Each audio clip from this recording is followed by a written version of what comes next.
Shalom, shalom, everybody. Ariel Tzadok here from the KosherTorah School, found online at www.KosherTorah.com.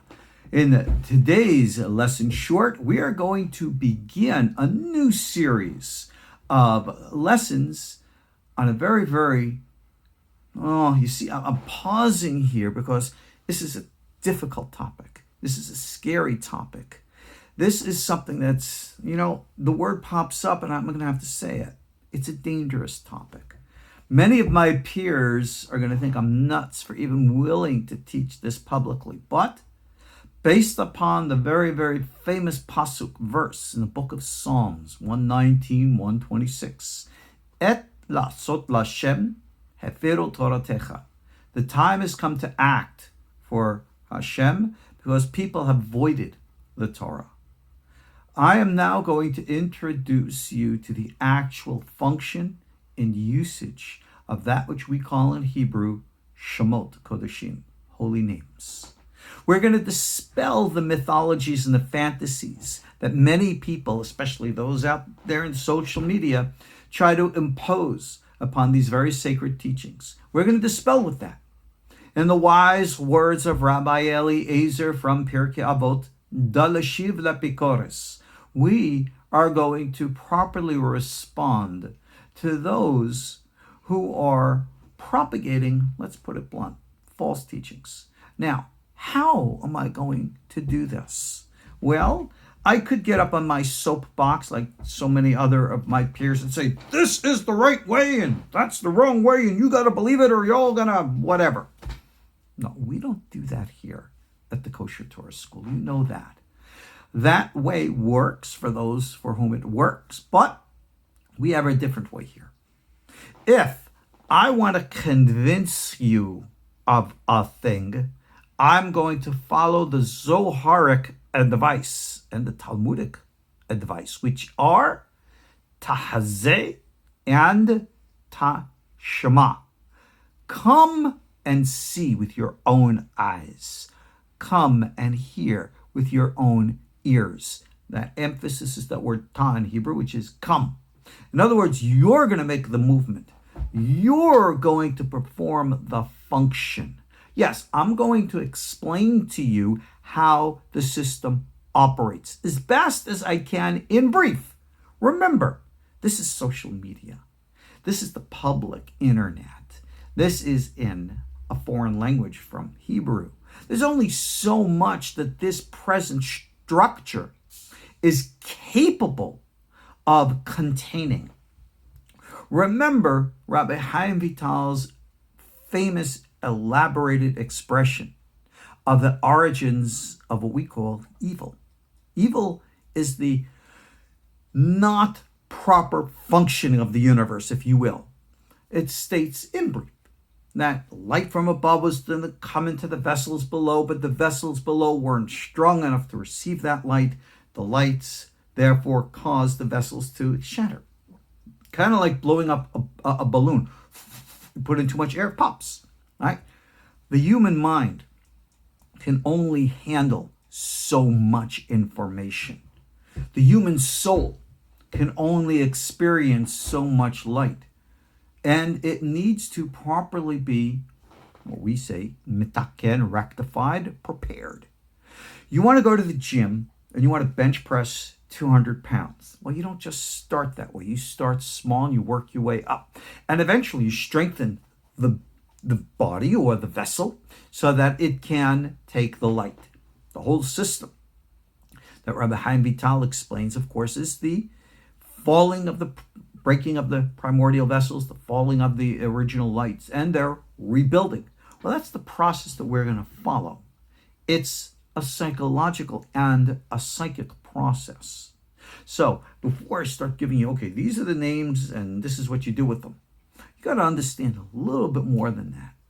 Kind of like if I sent you to the gym and I said, okay, those are the 50-pound weights and you lift them. Okay, I'm going to go.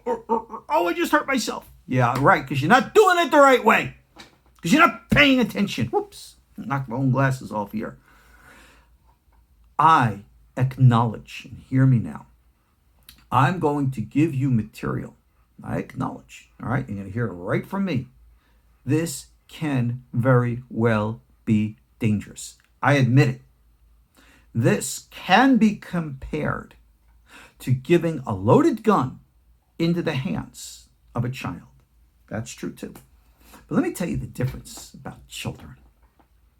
There are segments in our society today that look at firearms in a very negative light and will do everything possible to keep their children away from them. Okay, they're completely unprepared then to deal with firearms and they shouldn't be exposed to them. Fine.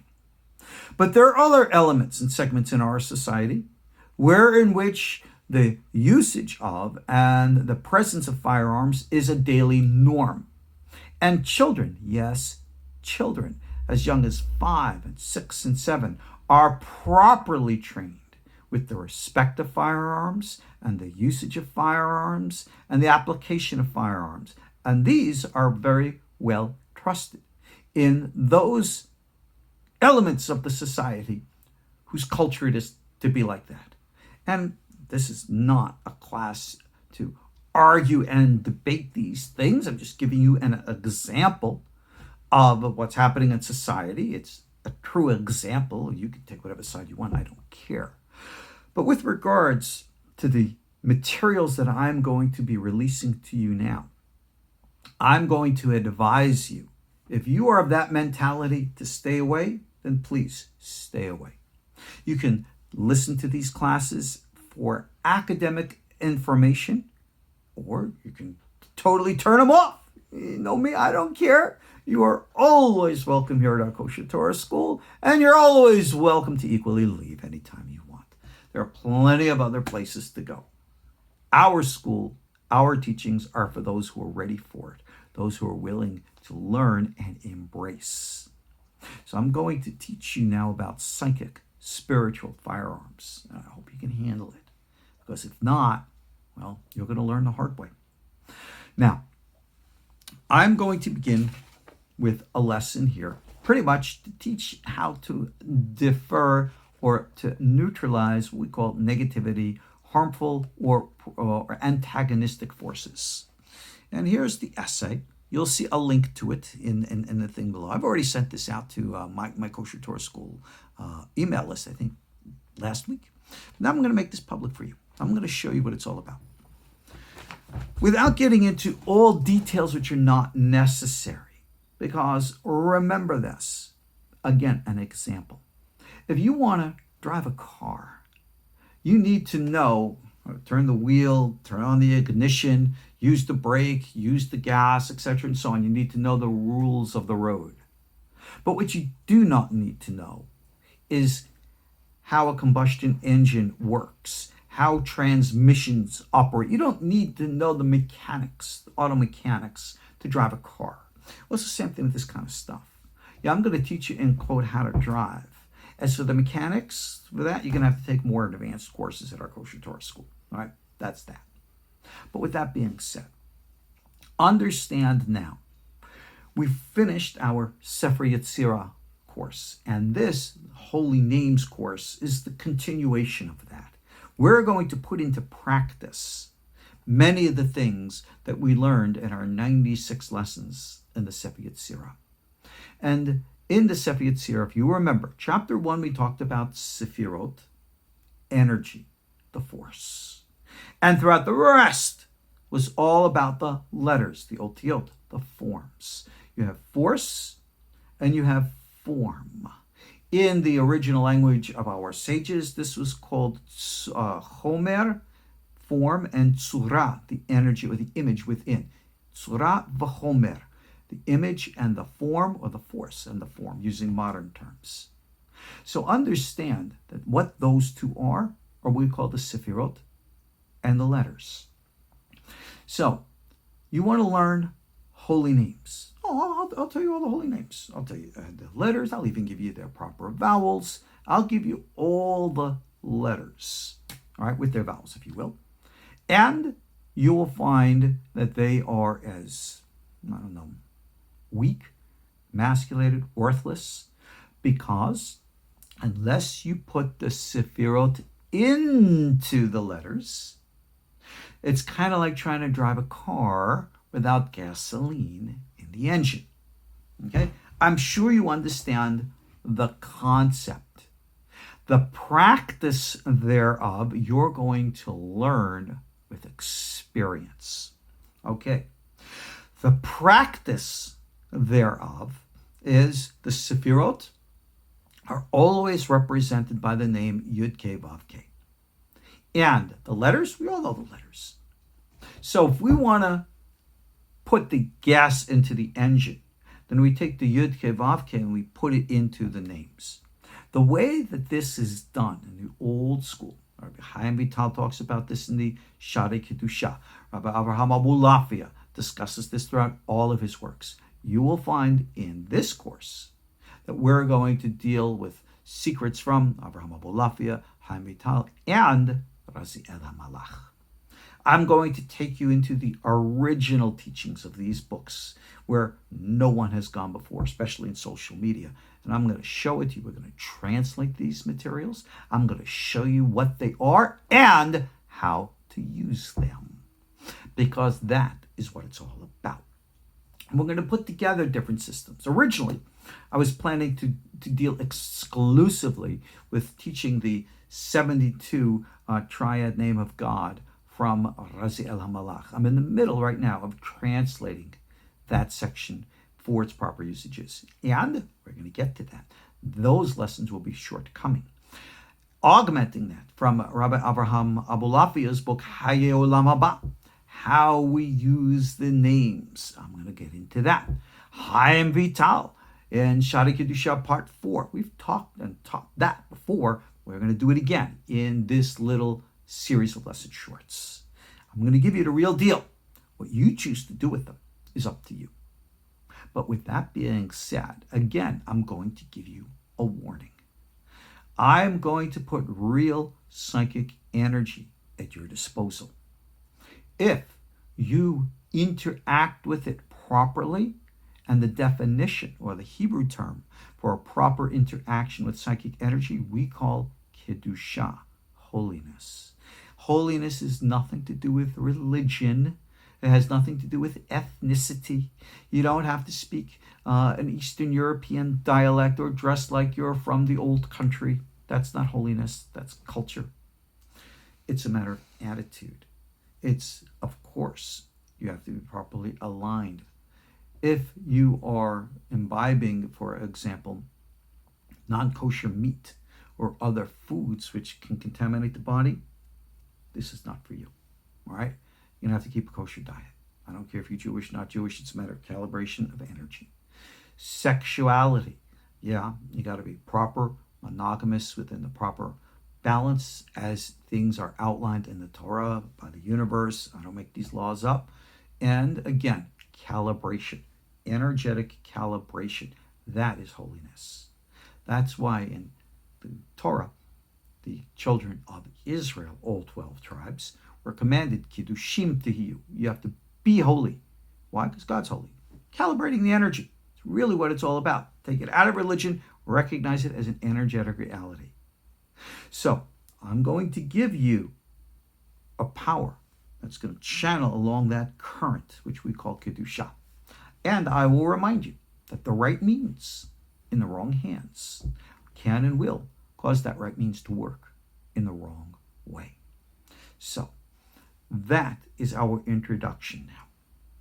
I'm going to show you in our future lessons how we're going to take the name Yud Kei Vav Kei, and according to an old Abulafian technique, we're going to knit it with the letters of different names, coming up with what we can call a Shem Kadosh, a holy name.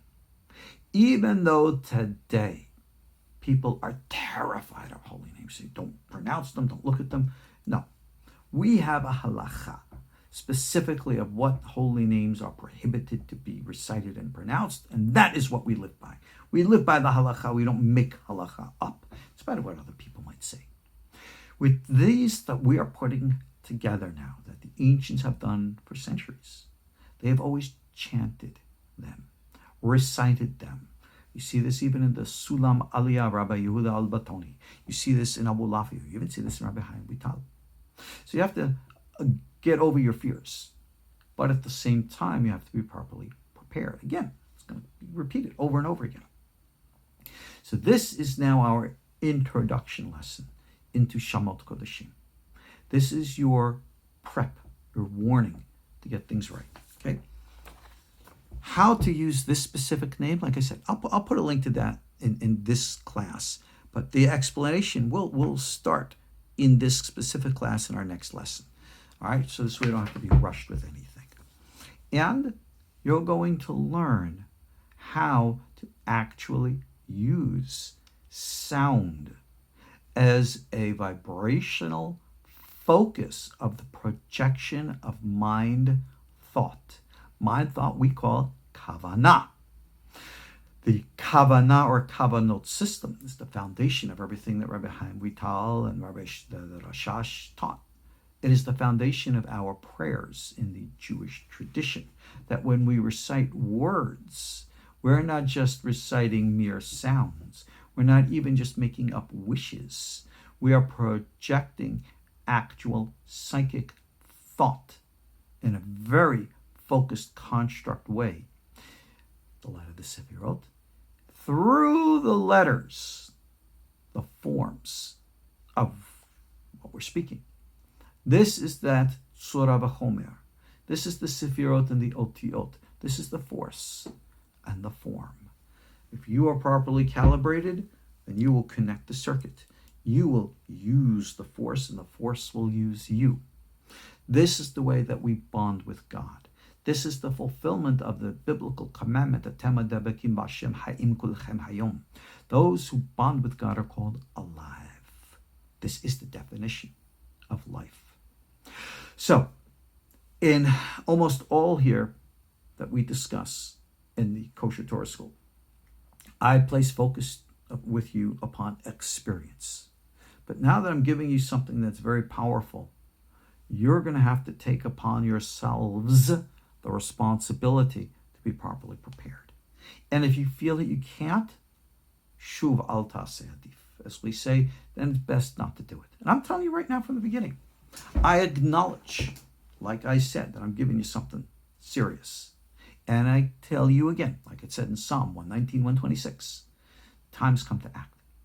Too much crazy stuff is going on in the world right now. We're at war, a real war. Maybe this is World War III, who knows? But this is not a war like any other that we fought. This is not a war being fought with rifles and tanks. This is a war being fought to control your minds, to direct your hearts, to completely dominate your actions and behaviors. Well, I'm going to give you a way to fight back. I'm going to give you a way to set free. You're the ones who have to decide, A, that this is what you want to do, B, that you're going to commit to the course necessary, and then C, implement the lessons that you learn in the right way, so that the right means in the right hands will work the right way. Your choice. Okay, we're going to continue this. This is, again, the Shemot Kodashim course, Holy Name Lessons. And again, we'll pick this up, and we'll continue and learn different things in different ways. And it's up to you to practice. This is not an academic course that you take lesson after lesson, day after day. You're not going to get a degree in this. These are techniques and tools. It's like learning steps in the martial arts. Only when you learn the one are you ready to learn the next. And you just have to go with the flow and experience it. And as you do, you will succeed. Okay, God be willing. Looking forward to seeing you all on our next little lesson short on the topics of the Shemot Kodashim. I'll see you then. Ariel Tzadok here, KosherTorah School. See you soon. Shalom.